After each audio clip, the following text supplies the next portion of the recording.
معزز علماء کرامو او د دې اجتماع حاضرینو مسلمانانو ورونو، نن ډیره د خوشحالۍ خبره ده او ډیره د سعادت او د برکت ورځ ده چې نن ستاسو په دې جومات کې کومه دینی مدرسه ده جامع تحفیظ القرآن، د هغې د ماشومانو ختمونه دي. 12 د ماشومان د ناظري دي هلکان، 15 جنکۍ د ناظري دي او 14 جنکۍ د تفسیر د قرآن شریف نه فارغې شوې دي. نو دا ګڼ شمېر تعداد دی او دا ټول محنت او خواري د محترم رور جناب حضرت مولانا محمد صالح صاحب حفظه الله ده، د هغه د برادرانو ورونو ده. او که زه حقیقت ته ووایم نو هغه ښکاره خبره ده او رښتیا خبره ده چې دا زموږ د ډېر ګران قدر محترم مشر چې هغه له خدای ډېر ښکلی علم ورکړی و، ډېر فصاحت لساني د ژبې الله ورکړی و، ډېر بهترین اخلاق خدای ورکړي و او ډېر عاجزي الله ورکړې وه. حضرت مولانا فضل مولا صاحب رحمه الله دا د هغه د دعاګانو اثر دی. مولانا صاحب له خدای ډېرې خوبۍ ورکړې وې. په جنازو کې به هغه داسې صفا بیان کو چې ماشوم لوی بوډا امي ټول به په پوهېدل. او جرار انسان و بهادر انسان، لا یخاف فی الله لومة لائم، د چا پروا به نه ساتله او رښتیا او سوچه خبرې به یې کول. عاجزي پکې دومره وه چې زه تاسو ته نشم ویلی. او اخلاق او خوی د کشرانو ته پته نه لګي او د مشرانو ته پته ده. خپل ژوند یې تاسو ته وقف کړی، ستاسو د بچو اصلاح یې کړی. ښکلی عالم الحمدلله. او زموږ د باباجي سره نسبت و د هغه ورسره ډېره مینه وه. اوس مې هم دا خبره وکړله، دومره محبت و چې هغه به چېرته هم دې سرکي او دې طرف ته به هم راته و نو هغه به ټانګۍ و پخوا وایي ما به ګوریل ته به وځې مولوي صاحب ځای ته، دلته به راغی تاسو ته پته وه. زه را کوټ یم هغه د زړې زمانې خبرې تعلیم هم ورسره به راتلم. او د دوی هلته بیټک و د کور خوا کې، هلته به ناست و، ډېر تولی به یې ورته واچوله، بالښتونه به یې ورته کېښودل. او کله چې به لیټ شو نو مولانا صاحب به هلته راتلل او ځان سره به یې چرګ یا چرګه خامخا غله راوړه کورنۍ او سوچه غوړي. د هغې دا عادت و چې هغې ته به پیو کې سوچه غوړي اچول، یو قاشوغه دوه به یې خوړل. یو ځل والا چې هغه غوړي راوړي نو کور یې وي هغه زما ډبي والا غوړي ما ته واچوي. دا زما یاد دی. ډبي کې به ځان له هغه ته پراته وو. نو وایي دا خو سوچه غوړي دي، د غواو پرون یو زنانه تاله راوړی دی. وایي دا پرېږدی، وایي هغه د فضل مولا مولوي صاحب غوړي راته واچوي. دونه مینه او محبت. او د هغه هم ډېر خوښ و، د ده هم ډېر خوښ. معجون به یې وله تیار کړل او به یې وله او خوشطبي به یې مو سره کوله. حالانکې باباجي سره به زموږ نورو خلکو خوشطبي نه کوله، مولانا صاحب به ورسره ګپ هم لګو، خوشطبي به یې مو سره کوله او به یې خندو. نو دا د هغه دعاګانې دي او دا د هغې د علم دوستي ده. ګورئ زموږ باباجي به یو خبره کوله، وایي د بعضې ملا علم خوښ او د بعضې نه یې خوښ. نو ما به ورته وی عجیبه ده چې عالم دی خو علم یې خوښ دی، خو ځکه علم کړی دی، او ته وی د بعضې خوښ او د بعضې نه. هغه به وی بچې چې کوم عالم خپل بچي په خپله لاره ور واچوي علم ته، د علم خوښ دی ځکه یې خپلو بچو له خوښ کړ. او چې کم عالم خپل بچی په دنیا ور واچي او علم ورته ونه ښیي د ده علم نه دی خوښ کې خوښ و بچو له به یې خوښ کړی د ده نه دی خوښ د تاسې خدای ور په سر کړی دی دا شکر دی د حضرت مولانا صاحب بچی عالمان الحمدلله او دا د خوشحالۍ خبرې چې یو عالم وفات شي او د هغه ګدی د هغه په بچو پوره شي شکر دی د هغه ګدی دوی قبضه کړې ده او نیولې ده الحمدلله او په کور کې د جینکو مدرسه ده یعنی کور او بار ته الله د دین کار اخلي مولانا محمد صالح صاحب حفظه الله خو شکر الحمدلله ښکلی عالم او بهترین مایه-ناز مدرس دی زمونږ په دارالعلوم کې ادارة الحدیث کې الحمدلله طالبان ته ښه خوشحالی په دې مې زړه ته سکون رسي و اطمینان رسي چې شکر دی حضرت مولانا فضل مولا صاحب رحمت الله علیه په روغ زړه د دنیا نه تللی دی او قبر کې به د خپلو بچو د دین درناګانې چې هغه ته ور رسېږي نو په هغې به خوشحالی انشاءالله نو دا مې دې پورې وي چې دا د هغې برکات او دعاګانې شکر دی الحمدلله تاسو هم د هغه ښه خدمت کړی ما ته پته ده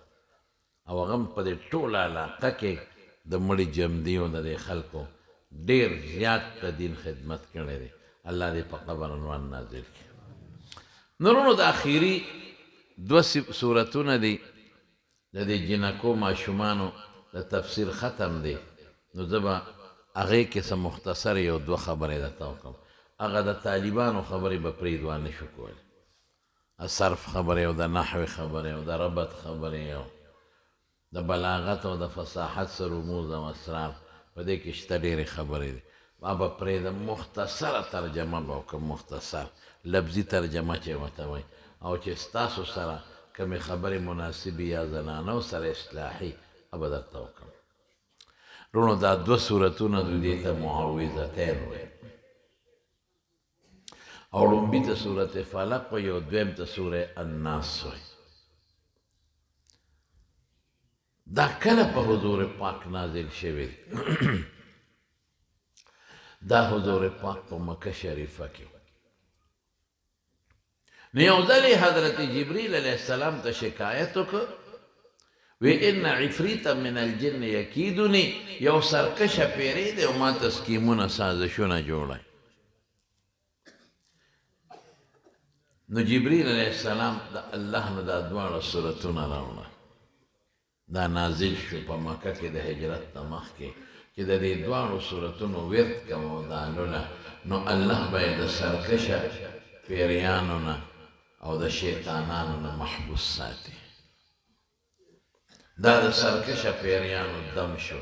او د سکیمونو سازشونو دم شو بیا چې حضور پاک مبارک مدینه شریفې ته هجرت وکړ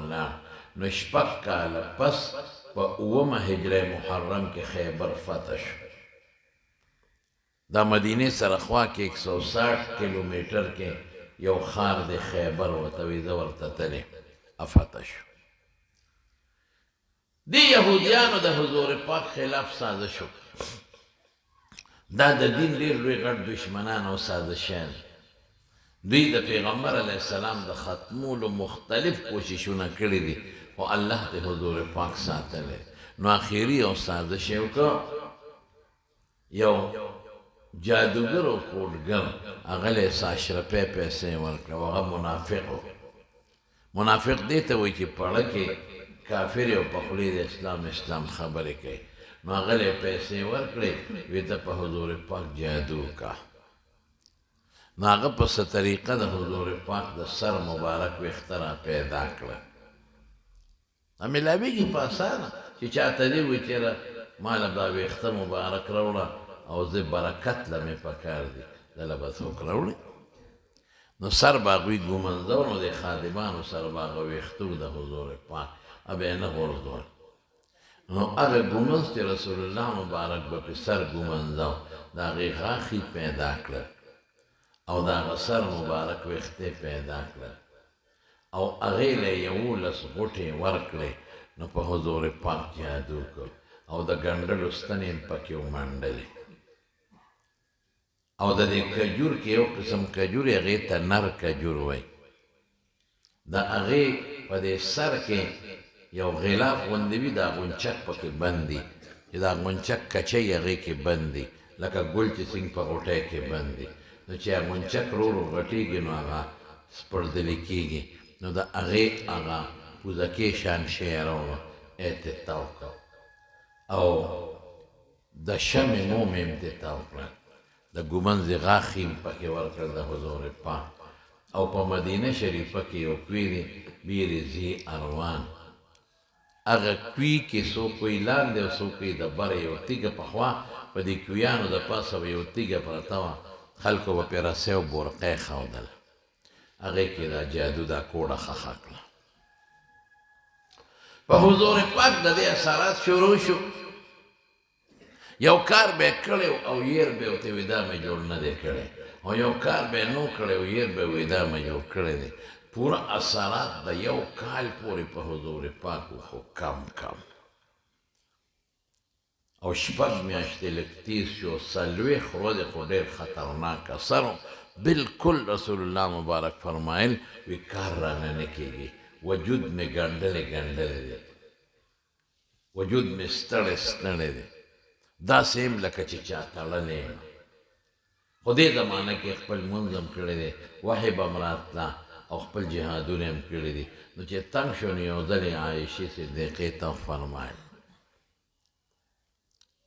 وی عایشې ما ته خو الله د خپلې بیمارۍ علاج وکړو وی د الله رسول هغه څنګه وی یو دوه فرشتې راغلې یو مې سر ته کېناسته او یو خپو ته د یوې فرشتې جبریل علیه السلام نوم و د بل میکایل دا دواړه د یو بل نه تپوسونه کوي او ما ته اورئ دا یو د بل فرشتې نه تپوس کوي ما دا بخاري کې دا څه شته او څه جساس په احکام القرآن کې لیکلی او څه په نورو کتابونو تفسیرونو کې شته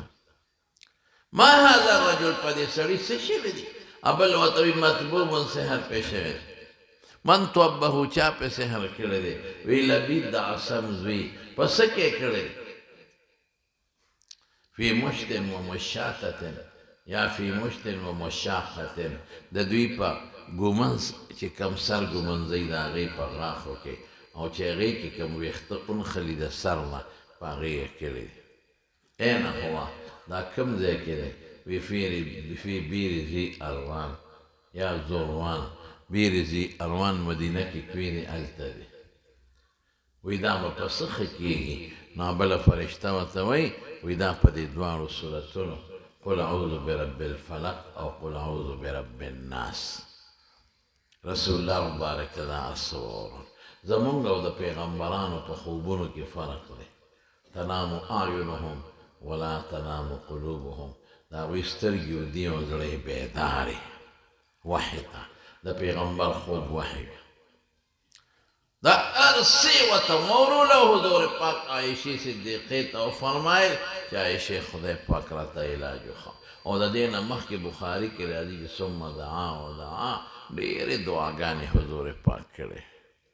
الله هغه ځای له ځان سره صحابه بوتلل چې کوم ځای ورته په خوب کې الله ښولی هغه تیږې اوچته کړه هغه جادوي ترې راوویسته د شمې موم او هغه څیزونه یې ترې لر کړل د ګنډلو ستنې هغه ویښته مبارک راووتل نو ویښته له چې څوک ګوټه ورکړي نو غټ انجینیر او ساینسدان یې نشي کولاولی او چې حضور پاک به وی قل اعوذ برب الفلق او چوف به یې کړه نو غوټه به کولاو شوه من شر ما خلق نو بله غوټه به کولاو شوه 11 آیتونه دي 11 غوټې وې نو غوټې کولاو شوې رسول الله مبارک فرمایي وجود مې داسې کولاو شو لکه چا چې څوک تړلی او پرېنیزي بیا واپس راغی نو عایشې بیبي ته فرمایي وی عایشې وجود خو مې کولاو شو وی عایشې که هغه کوي دي لیدلی وی چې کم کې دا جادو خښو د هغې اوبه داسې څښا بینې کو او ټینګې وې لکه نکریزې چې بنده خشتې کې بوی کوي او ټینګې شي او د هغه کوي په غاړه چې کم باغ و د کجورو د هغې سرونه ډېر بد شکله او کأن رؤوسها رؤوس الشیاطین. عرب د بد شکله شي تشبیه د شیطان د سر سره ورکوي. د شیطان د سرونو په شان بد شکله بوټي و. حضور پاک فرما نو دې نه څه معلومه شوه چې د سحر او د جادو اثر په نباتاتو جماداتو په کاڼو بوټو په اوبو باندې هم کېږي. دومره خطرناک شی دی. نو عایشه بیبي ورته څه وایي؟ وی د الله رسوله معلومات مې وکړو چې چا دا کلي کې سزا وله ورکړه. دا خو یې یو کال په کاڼو کې اچولی. حضور پاک له خدای ډېر ښکلي خوی ورکړی. وایي عایشې اسې الله جوړ کړم نو د الله مخلوق ته ضرر ولې ورسو؟ الله اکبر. داسې خوی نو دا د سحر دم شو. نو د سرکشه پیریانو دم دی، د هغې د سکیمونو دپاره او د کوډې او د جادوم دم دی. دې نه ښه دم بل نشته. کم دم چې الله خپل مبارک پیغمبر اخی د هغې نه ښه دم بل کم کیدی شي. دا وایه ښه ټول ملګري. بلکې دې سره په یو حدیث کې قل یا ایها الکافرون قل هو الله احد هم راغلی. او بعض علما وایي وی قل یا ایها الکافرون هم دی. دا هم ورسره وایه. دا هر سار چې تاسو پاسې په لاسونو چوف کوئ او چې لاس هم کم دی ته رسي راکاږئ. زنانه دې هم کوي او نارینه دې هم کوي. او چې ماسخوتن اوده کېږئ دا څلور واړه صورتونه وایه او په لاسونو چوف کوئ او چې کم ځای ته هم لاس رسي لاس راکاږئ. بی بی عایشه صدیقه فرمایي وی چې حضور پاک وفات بیماري وه وی ما ته وی چې دا دم را باندې واچوه. نو ما ووی چې د ما د لاس نه خو د حضور پاک مبارک لاس ډېر برکتي دی. نو د هغې په لاس مې چوف کړ او د هغې لاس مې په هغوی راخ کړ. دا ډېر قیمتي دم شو. دا مکمل د سحر کوډې نه به پرې بچ شي. او چې څوک هم درته سکیم سازش جوړی د سکیمونو او د سازشیانو د سازشونو نه به الله په حفظ و امان کې ساتي. دا مضبوط دم شو. بعضې خلک وایي په رسول الله مبارک جادو یې نه دی شوی. هلکه دا د بخاري حدیث دی د مسلم شریف او په ډېرو کتابونو کې راغلی او مفسرینو لکه حافظ ابن کثیر وغیره په مضبوطو سندونو ذکر کړی. او د هغوی دلیل څه دی؟ وی د مکې خلکو حضور پاک له د مسلمانانو له پیغور ورکو ان تتبعون الا رجلا مسحورا چې تاسو چا پسې روان یې هغه خو باندې خو جادو شوی، ستاسو پیغمبر باندې خو جادو شوی. نو که دا جادو خبره درسته شي بیا خو د هغې پیغور ټیک شو. رونو دا چې کله هغې پیغور ورکو دغې پورې جادو نه شو. هغې پیغور غلط. جادو وروسته په مدینه کې سن 7 هجري کې شوی او دا پیغور د هجرت نه مخکې به کافرانو حضور پاک له ورکو. دا یو جواب. دویم دا چې دا پیغور د بیمارۍ د جادو دا هېڅ عیب نه دی. که څوک چاته ویې لکه ستا مشر بیمار دی دا خو څه پیغور نه دی. بیماري په انسان راځي. که څوک چاته وایي چې ستا په مشر خو هلکه جادو شوی دی نو دا څه عیب نه دی. جادو کېږي په خلکو. دا هېڅ عیب نه دی. دا پیغور ټیک نه دی. هغې چې وایي ان تتبعون الا رجلا مسحورا مسحور په معنا د لیوني اخلي چې ستاسو مشر لیونی دی. دا اوس پیغور دی. یعنې ستاسو داسې سړي پسې روانی چې هغه دماغ خراب دی او پاګل دی عیاذا بالله. نو دا جادو شوی دی په حضور پاک او په ګڼو شمېرو احادیثو د رسول الله مبارک نه ثابت دی. نو دا دواړه صورتونه د کوډې او د جادو دپاره دم شو. دم خو منې که نه. او یو ډله شته په دې کراچۍ کې یو ډاکټر دی خو ما ته د څاروو ډاکټر ښکاري. هلکه بې وقوفه وی دم نشته دا را داسې ایجاد نه دی دا معتدله یو ډله تېره شوې ده هغوی به د دمونو نه انکار کو وی دم نشته هلکه ولې دم نشته نو یو حدیث دلیل کې پیش کوي من استرقى فقد برئ من التوکل چې څوک دمونو پسې ګرځي د توکل نه بري دی په خدای را د توکل نشته څه کې په داخلو کې را باندې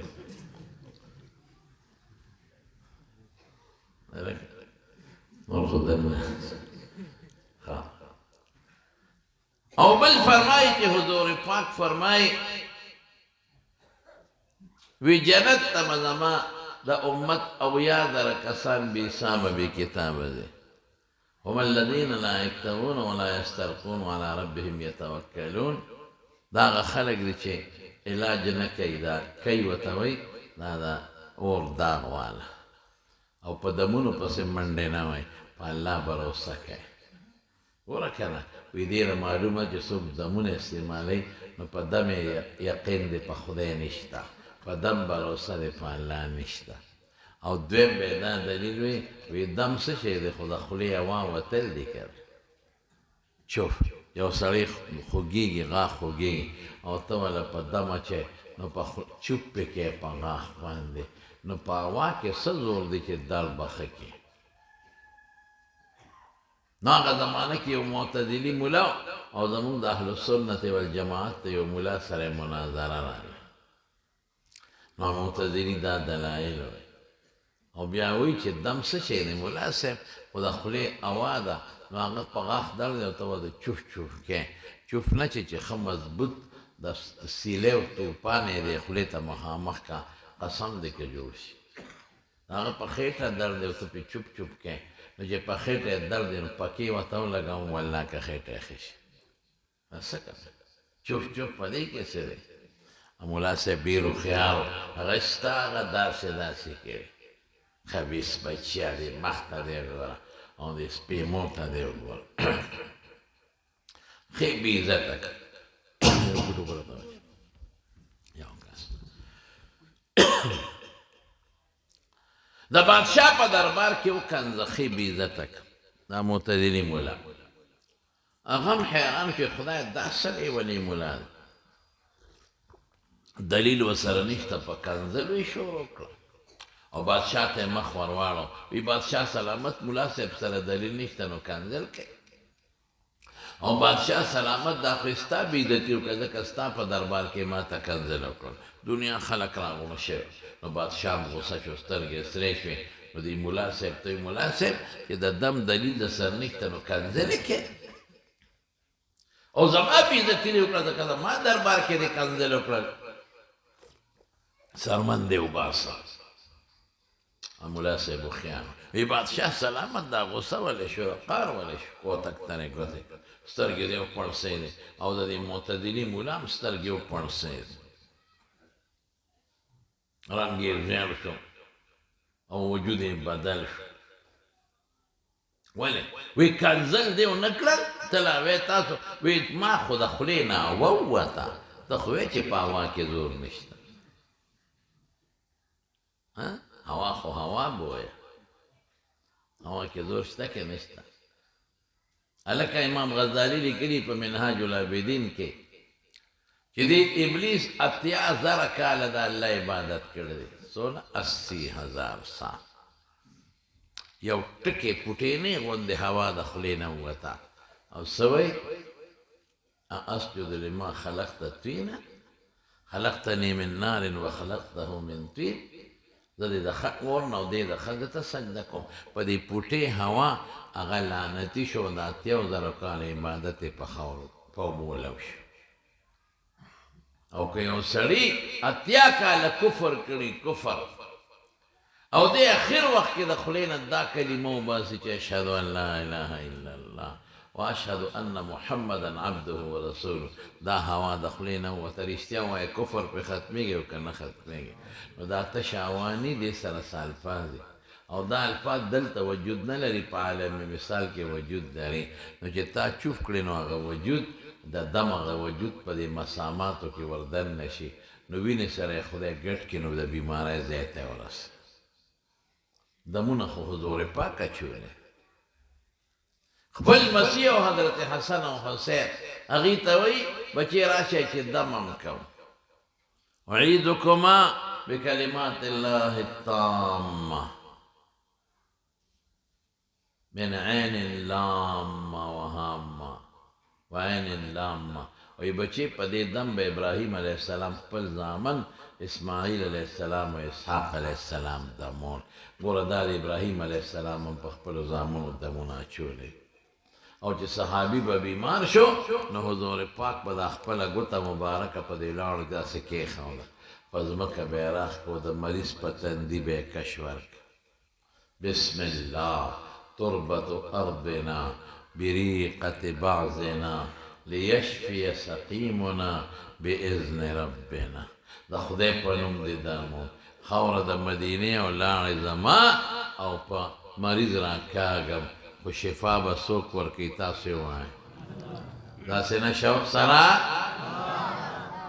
نه نه نه نه نه شوق سره جواب غواړم شفا څوک ورکوي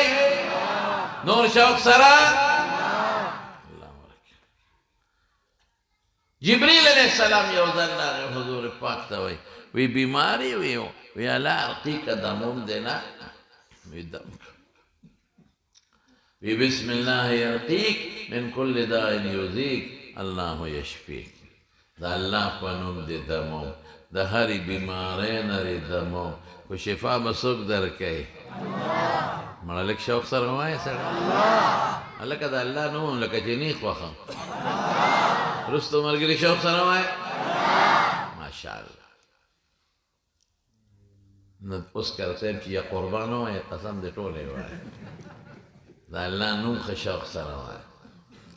شفا الله ورکړي دا دم شو اوس که ته وایې څوک دمونو پسې ګرځي ده کې توکل نشته نو ابراهیم علیه السلام دې توکل نه وایسته جبریل علیه السلام دې ته وایي ځکه هغه هم دم اچولی او د حضور پاک نوسیو صحابه نو د دې څوارلسمې صدۍ د زناورو ډاکټره نو تا کې توکل نه یو خبره ده تا د حدیث په معنا دوی نه پوهېږي هغه دا چې د ده عقیده چې دې دم جوړ کړمه زمونږ طالبان وی مؤثر حقیقي ګڼي نو د په الله بروسه ونه کړه په دم یې وکړه دا ګناه ده دا به نه وی چې دم جوړ کړم دا به نه وی ډاکټر جوړ کړم دا به نه وی حکیم جوړ کړم دا به نه وی د دارو جوړ کړم وی به چې د ډاکټر او د حکیم او په دارو کې شفا او د دوی په لاسونو کې شفا چا چولې ده دا بروسه په الله شو دا صرف اسباب دي نتیجه به په الله مرتب کوي نو دا دمونه بالکل ثابت دي خو عقیده به دی چې دا یو سبب دی او په دې کې به شفا الله پاک اچي دا دواړه صورتونه دا د جادو دم شو دا د سرکشه پیریانو د سرکشۍ دپاره هم دم شو اوس مې مختصره ترجمه درته وکړه قل اوعیه د قرآن لوستونکي اعوذ پناه نیسم برب الفلق په رب د سبا په هغه ذات پناه نیسم چې د سبا رب دی نو طالبان دلته سوال کوي وی الله خو یوازې د سبا رب نه دی رب کل شی د هر شي رب دی د بېګا او د مازدیګر او د مخلوق او د ټولو رب دی دا سبا یې ولې ذکر کړه نو زمونږ طالبان وایي وی سبا چې راوخېږي نو رڼا راشي تیاره ختمه شي نو یې حضور پاک ته دا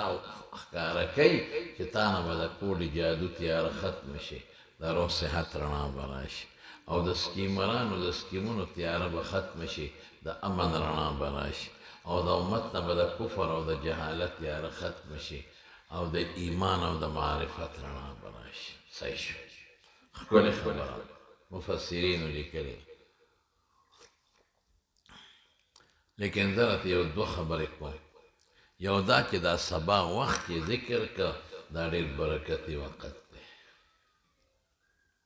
دی دې کې برکت دی ځکه دا سبا ذکر دی وخت کې الله پاک د خپل شان لایقه مطابق د لومبي اسمان ته راکوزېږي نو درې اوازونه کوي هل من مستغفر فاغفر له شته څوک بخښنې غوښتو والا چې زه وبخم واه واه تا ته په خپله هل من مسترزق څوک رزق غوښتونکی شته فارزقه چې روزي ورکړو هل من سائل څوک سوالګری شته فاجیبه چې دې دعا قبوله کړي ګوره دې وخت کې الله دعا قبلوي رزق ورکوي او تا ته وایي ما نه وغواړه دویم دا دی چې د مولانا روم صاحب یو خبره لیکلې ده لکه خیر درته کوم وایي ګڼې چې دي دا وایي شپږ میاشتې کې لنګېږي او سپی هم شپږ میاشتې کې لنګېږي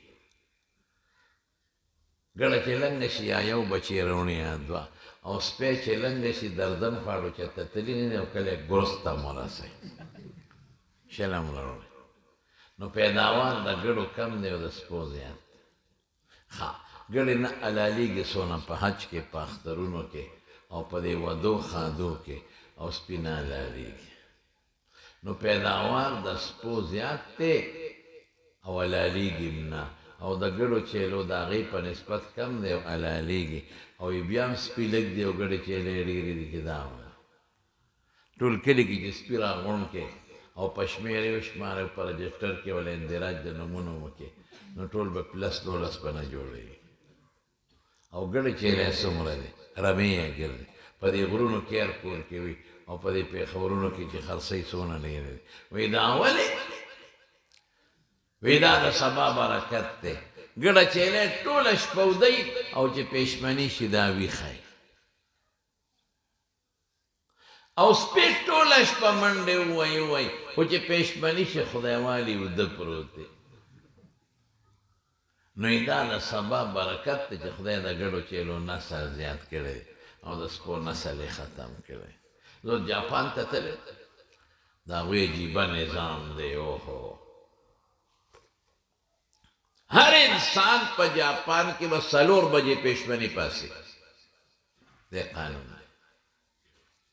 او 6 بجې به ډیوټۍ لري څوک 6 بجې څوک 7 څوک 8 مختلف دي خو دی به 6 بجې ډیوټۍ لري سهار وخت دی او ماسخوتن 6 بجې به هر سړی په کټ ته ځان رسوي وده کېږي به څنګه چې قرآن کې الله وایي چې شپه د خوب دپاره د ورځ د کار دپاره هغې پې عمل کوي او زمونږ خلک توبه وباسي پرون کراچۍ کې زما بیان هم هلته راته ملګرو ووایي وی دلته 12 بجې خلک د غرمې پاسي ټوله ورځ ودي نو بیا دوکان ته لاړ شي نو د پېشمني پورې بیا دا ټوله شپه مارکېټونه کولوي خلک پکې ناست دي برکت ختم که رزق کې برکت غواړئ په اولاد کې برکت غواړئ مال کې برکت غواړئ سهار وختي پاسا حضور پاک دعا کړی دی اللهم بارک لامتی فی بکورها خدای زما امت ته جو صبح سویرے جو بھی کام کرتے ہیں برکت عطا فرما دکان دې نه چلېږي زمینداري برکت نشته رزق کې نو وختي پاسا او خپل کاروبار له الله به برکت اچوي نو د سبا یو دا وجه شي یو درته بل هم زه وایم سبا سره د الله عظیم قدرت ته اشاره د الله عظیم قدرت اسنګه ادا چې سبا راوخېږي تیاره ختمه شي یو شان رڼا شي داسې رڼا چې ته په بجلو نشي پیدا کړو موسمونه ورسره بدل شي د شپې جدا موسم د ورځې جدا موسم په دې ټولو کائناتو کې انقلاب راشي بعضې کائنات دي بعضې د خدای مخلوق دی د شپې ویښي خاپیرکان د ورځې وده شي او څوک د شپې ودي د ورځې ویښ شي موسم بدل په دې اونو کې انقلاب راځي د باټني والا نه تپوس وکړئ د ورځې دا اونه اکسیجن را پرېږدي او د کاربن ډای اکساید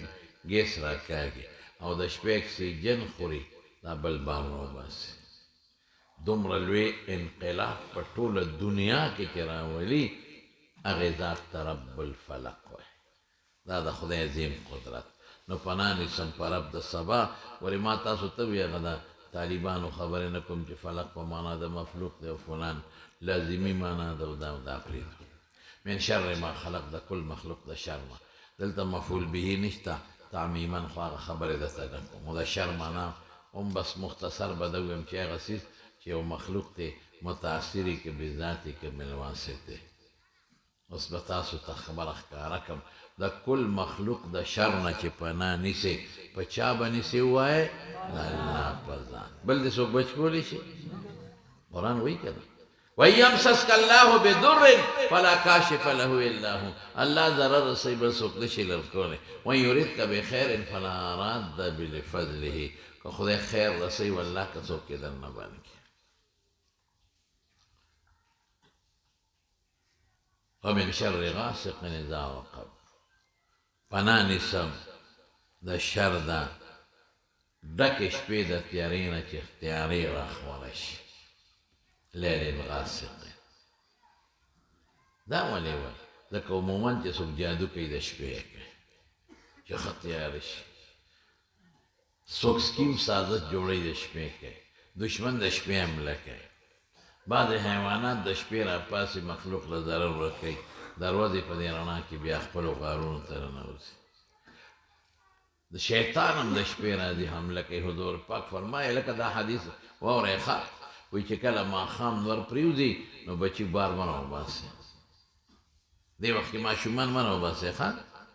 شیطانان راخورېږي نقصان پیدا کوي او چې بیا د شپې سیسه تېره شي نو خیر دی که بیا راوباسئ.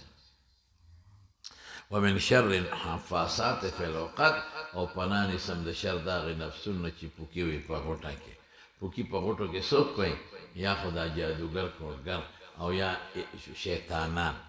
علیک لیل طویل فرقد. ومن شر حاسد. پناه نیسم د شر د کینهګر نه چې کینه راښکاره کړي بنا د دې سحر کوډې او د دې نورو څیزونو په حسد وده کې حسد ذکر کړه او دا ډېر خطرناک شی دی. خدای دې د حسد نه وساتي. حسد څه ته وایي؟ د بیا پښتو کې وایي عربي الفاظ یې پرېږده. تا له خدای حسن درکړی دا ولې ده چې نه یې ښه شته نه وي ښه به وه. دا مال د علم د عزت ولې دی چې دا نه وي نو ښه به وه. نو حسد په الله حاسد اعتراض کوي. او دا نعمتونه خو الله ورکړي دي نو خدای ته دې بې انصافه وایي چې الله انصاف ترې نه دی کړی. او خدای ته دې ناپویه وایي ځان دې پویه وګڼه چې زما د رأی مطابق دا دله نه وه پکار. حضور پاک فرمایي چې د عرفات په میدان کې خلق الله ټول مخلوق وبخي. فرشتې ورته وایي پلانکې خو دې له راغلی دی له وي دا مې ورسره وبخه. لیکن که د چا په زړه کې مسلمان سره حسدي نو د عرفات په میدان کې هم نه بخي. د لیلة القدر هغه خاص وخت کې الله پاک د هر چا دعا قبلوي. خو که د چا په زړه کې مسلمان سره کینې دی خدای نه بخي دعا یې نه قبلوي. نو حسد نه به ځان ساتئ. د دې دویم صورت مختصره ترجمه درته کوم. قل ووایه د قرآن لوستونکي اعوذ پناه نیسم برب الناس په رب د انسانانو. د دې ټولو انسانانو د مخلوق رب څوک دی؟ الله. او دې بیضاوي لیکلي په معنا د مربي تدریجا ورو د انسان د مور د ګېډې نه غټۍ غټۍ بیا بار وباسي ښکلی انسان ته جوړ کړي. ملک الناس پناه نیسم په بادشاه د انسانانو. اله الناس پناه نیسم په معبود د انسانانو. حقیقي بادشاه الله دی چې په دنیا او په قبر او په آخرت یې بادشاهي ده. او د عبادت لایق هم الله دی چې مونږ ورته عبادت وکړو. دا درې مستعاذ به شو شی خطرناک. نو پناه نیسم من شر الوسواس په معنا د موسوس دی د شر د وسوسې اچوونکي نه چې شیطان دی. ان شیطان یجري من الانسان مجرى الدم. په دې رګونو کې ګرځي او د توسوسې اچوي. حدیث کې راځي وان للملک لمة بقلب ابن آدم وللشیطان لمة بقلب ابن آدم. د انسان زړه ته یو خوا شیطان ناست ګناه ورچي دا ګمون مه کوه. بل خوا فرشته ناسته نیکي ورچي. ته نه وایې دا یو ړنګ وایي چې داسې وکړه بل ړنګ وایي. دا دوه زړونه نه دي یو زړه دی. دا نیکي چې ورته چې دې ته ملهم وایي او چې کم القاء الخیر خیر ورکړي هغې ته الهام وایي. او چې کوم شیطان ورته ګناه ورکړي هغې ته وسواس په معنا د موسوس وایي او چې دا کومه ګناه ورکړي هغې ته وسوسه وایي پټ ناست دی خبیث بچې غرق او تباه کړو مونږ ته ما یو مختلف خدای پاک دې وبخي ما ته به استاد جي وی استاد جي خطرناک دشمن دی که دې ما له خدای په ګوتو راکړه په چکونو به تې سا وباسم خو افسوس په سترګو نه ښکاري نو داسې حرامي دی وایي ما ته غاښونه خوله پې پلیتې چې چکونه پې لګې وی استاد جي ته به ورسره څه کوې که تا له خدای په ګوتو راکړه مې زه به یې د څلور انچي بور کې ورمنډم او د بور هغه بورقني په هغې به یې وام لاندې به یې رسوم ما ته وي خو استاد جي اوبه پې پلیتې نو ډېر خبیث دی په مختلفو لارو راځي زمیندار له په یوه لاره راځي ملا له په بله لار راځي دوکاندار له په بله لار زمیندار چې یوې کوي دا پردی پولي ته ور مخامخ که یو کش وله ورکړي او چې په لاره رواني زمیندار په پردی پوله د مړوي څوک نشته یو دوه درې وږي دغه کرامات کا او په بډه ووه داسې ده که نه او د ګنو په وخت کې ورته وایي شا برکات له زور ورکړو چې ګوړه سپینه شي خشته شي او الوګان لاندې واړه که اوبه پرې غټ ور واچوه دا چل ښایي مونږ هم والله که اخلاص وي مونږ چې په مانځو درېږو نو مونږ ته د دنیا قصې درس راته رامخکې ولاړ په مانځه ولته طالبانو سره ناست یو شافي صاحب او مالک صاحب یو بل سره جنګ او را جنګ هم جون هر چا او دوکاندار ته خو د تلې په ډډه د پاسه د کافر بچی ناست هغه یو فوډ انسپکټر یو دوکاندار تله کته یو خوا به شي درون خوا بل خوا کم هلکه دا ولې وایي دا نوې تله مې راوړې ده ورته وګوره بارسنګ پکې نشته خدای پاک یو خوا شي درون بل خوا هغه اړوله راوړله یو حاجي صاحب را روان و برګ رومال یې والي هلکه خفه کېږې مه ګوره زه مجي یم چې راغی وي دا حاجیان لږ خطرناک یي که نه هلته چې ولي که نه وي دی به کومه نه دی هلته به انځر قلا کې ګورو چارسده کې به ګورو هغه یو ړوند له چا سوک ورکړ ړونده په دواړو سترګو ړوند و او ړوند ورته وایي ما جیمړ دی کړم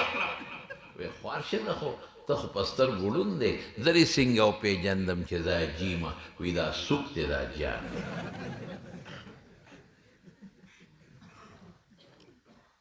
نو خبره مې دې پورې کوله چې هغه وله راغی وایي جي صاحب او ته انسپکټر صاحب ولې حیران دی وایي دې تلې ته حیران یې یو خوا شي درون او شي کې پارسنګ هم نشته او ډنډې نه وي انسپکټر صاحب زه به درته ووایم که نه وایي څنګه وایي دا یو خوا ډنډۍ یو سوتر اوږده ده او بل خوا یو سوتر لنډه ده نو چې اخلي نو په دې لنډه اخلي دا کم شی ښایي دا په دې دغې ښایي په دې اوږده چې اخلي دا ډېر او چې خرڅوي په دې بل طرف یې خرڅوي حاجي صاحب تا ته څه پته لګي امام ډېر عمر دا لوبه کوي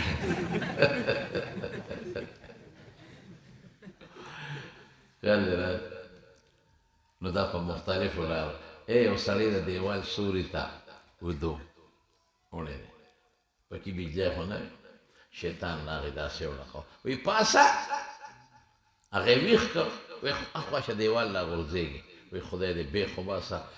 خوب راغلی و په سوري خوب نه دی ویستم وایي ظالمه خوب به وروستو کېږي اوس به پوره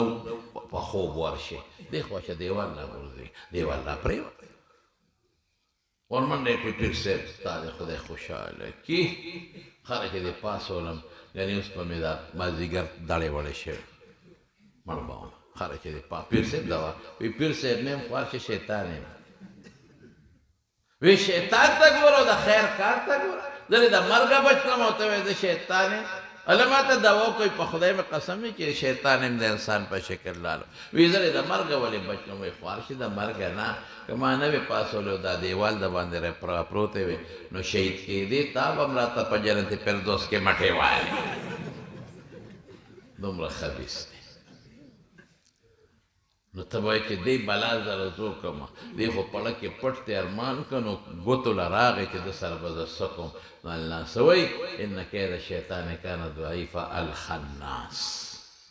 دی پټېدونکي دی الجوار الکنس الخنس تختی پس تختی الله په نوم حدیث کې راځي الشیطان جاسم علی قلب ابن آدم د بني آدم په زړه ګونټې ماتې کړي دي ګونټې اذا غفل وسوسه اذا بني آدم د الله نه غافل شي دی ورته وسوسه اچوي و اذا ذکر الله خنسا او چې د خدای ذکر وکړي بیا دې تښتي نو د الله په ذکر تښتي ښه الله ذکر به کوې که خیر انشاءالله او د من الجنة والناس د دوه ډولونه دي یو د پیري د ذات نه دی د ابلیس نیکه پیری و یو د انسان د ذات نه انسان کې هم شیطانان شته د دوی چې جنګی من کان ذا وجهین فی الدنیا کان له یوم القیامت لسانان من نار رسول الله مبارک فرمایي چې دنیا کې کم دو پړیقه دی یو ته یو څه وي بل ته بل څه قیامت پر ورځ به په خوله کې د اور دوه ژبې وي د اور ډېر خطرناک او قرآن خدای ختم په دغه شیطان کې چې انساني شیطان زمارونو دا خو ما د دې دواړو صورتونو مختصره ترجمه درته وکړه خو درته یو خبره کوله حضرت مولانا محمد صالح زربي د مجدهم ما تاسو ته وختي وې دا ترجمه ستاسو بچو ته خلاصه کړه او دا تقریبا 14 جنکې د ترجمې نه فارغې شوې خو دا بیا شروع کې او مهرباني وکړئ خپلې خویندې خپلې لوڼه دوی سره په دې مدرسه کې داخلې کړئ ناظره به م زده کړي قرآن به م زده کړي او تفسیر به م زده کړي دا د خدای کرم دی په تاسو ښکلې نوجوانان عالمان دله خدای درکړي دي شکر دینه د دین فایده والی او د خپلې بچی راولې او قرآن ورته وښایې ګوره نن د ښځو ډېر فسادونه دي توبه وباسه بربنډتوب په ښځو کې عام دی نن دا زمونږ د دې وطن دا ښځې خو به په پټو سترګو جنت ته ځي که خیر انشاءالله دا خو مونږ په دې بورقو کې پاخې کړې پاخې په اوړي کې مو ته ښه مضبوطه بورقه په سر کړې وي او جرابې لا بیلې دي او داسې خولې تې بیګې د غریبې نه په خپله پرده کوي تاسو ورشئ اسلام آباد ته او لاهور ته او کراچۍ ته توبې وباسئ کمیسونه نشته د ښځو بنین کې ګرځي پرتوګونه نشته پتلون کې ګرځي او پتلون یې کټ کړي وي دا پتونان او دا کونډۍ پکې د بار نه ښکاري او کټ آستین لستوڼې نی دا ټول ترخونه او دا ساخي ښکاري لوپټۍ موپټۍ یې غورځولې دوزخنې ښځې زمونږ دا غریبانان یې خو په خدای غټو غټو بورقو په پړونو کې ګرځي دا به په پټو سترګو خدای جنت ته ورځي نو زمونږ یو خو ستر پرده د ښځې دویم دا چې ښځې اخلاق هم ښي بېدینه ښځه او بد اخلاقه ښځې نه ټول کور په اور کې ونامي ټول کور جګړې دي او واله او ټکول دي او فتنه ده مړه چې کور ته راشي نو ته به یې رمبې به دې په لاس کې چې د یو کوټې به له راشم او ستړې ستومانه به یم نو چې دینداره ښځې قرآن یې ویلي زر به دله پیالې چای پخه کړي چې سړی ستړی دی په خپله دوه درې لاس هم کېږي چاپي به دې کړي او که وده شي ماشومان به هم دنه بار کړي الله بابا له خوب ورغلی دی خوب نه ونه باسي دینداره ده او چې مرداره ښځې بلا شي شکه که نه او ته کور ته ناشې نو یقین نه دی که ته به ته پیالې چای پخه کړه پیالې چای پخه کړه مونږ ټول جامې اندلي لاسونه هم خوږېږي که یو پیالې دې پخه کړه مونږ هم در سره